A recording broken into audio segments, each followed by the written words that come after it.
You hear about it all the time, right? The U.S. trade deficit. For decades, it's been this constant hum in the background of American economics, something politicians and economists just love to debate. But here's the thing. Why is it still here? Why won't it just go away? And that really is the multi-trillion-dollar question, isn't it? Why is this thing so incredibly stubborn? Well, today we're going to dig into that because some new research has uncovered a fascinating clue, a piece of the puzzle that might just change how we look at this whole problem. So before we get to the new stuff, we have to do our due diligence. We've got to round up the usual suspects, the traditional explanations for why the U.S. consistently buys more from the world than it sells. Now, typically, economists will point you to two main culprits. First, there's relative income growth. The thinking goes, if other countries get richer faster than the U.S., they'll have more cash to buy American stuff, which is good for the deficit. And second, you've got the value of the dollar. A super strong dollar makes our exports pricey for everyone else, while making all their imports dirt cheap for us. And believe me, policymakers have tried to pull these levers, big time. You can go all the way back to the 1980s, to these huge international agreements like the Plaza and Louvre Accords. They were literally designed to manipulate the dollar's value to fix this problem. And yet, here we are. The deficit is still with us.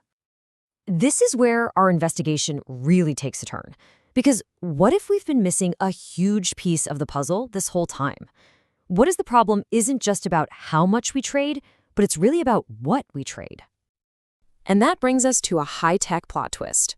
The core idea here is that the actual composition of our trade, specifically the kind of goods we're buying and selling, might be the secret force that keeps this deficit going. So, what exactly are high-tech goods? Well, think about things from super knowledge-heavy industries. We're talking pharmaceuticals, cutting-edge electronics, aerospace, that kind of stuff. And these products behave differently in the market. They're what economists call price inelastic, which is a fancy way of saying we'll buy them even if the price goes up. I mean, think about a life-saving medicine or the latest iPhone. They're also income elastic, meaning the richer a country gets, the more of this advanced stuff it wants to buy. All right, so this isn't just a theory. The clues are hiding in plain sight, right there in the data. So let's follow the evidence because it reveals these two powerful opposing trends that are happening at the exact same time. First, let's look at what the U.S. is selling to the world. Back in the year 2000, high-tech goods were a huge deal, making up about a third of all U.S. exports. But look what's happened since then. That share has been slipping. America is basically exporting a smaller and smaller slice of the global high-tech pie. Now, at the exact same time, the story for our imports is the complete opposite. The percentage of high-tech products in that big basket of stuff we buy from other countries, it's been climbing and climbing steadily. So you see the picture, right?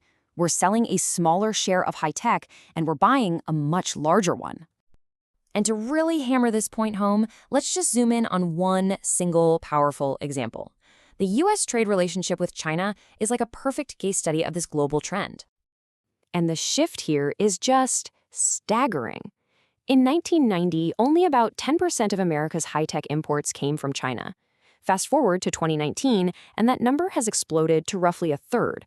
That's not just a small tweak. That's a fundamental rewiring of where America gets its most advanced products.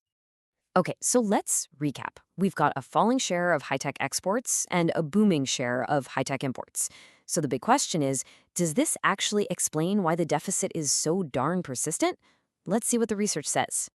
Well, when the researchers crunched the numbers, the results were pretty striking. The usual stuff, like the exchange rate, yep, still matters. No surprise. The role of America's high-tech exports was actually a little murky. The results were mixed. But the high-tech imports, oh yeah, they had a clear, strong, and statistically significant impact on making the trade deficit worse. This was the smoking gun. In fact, the researchers behind the study put it as plainly as you possibly can. They said that the massive increase in high-tech imports is a significant reason for America's stubborn trade deficit.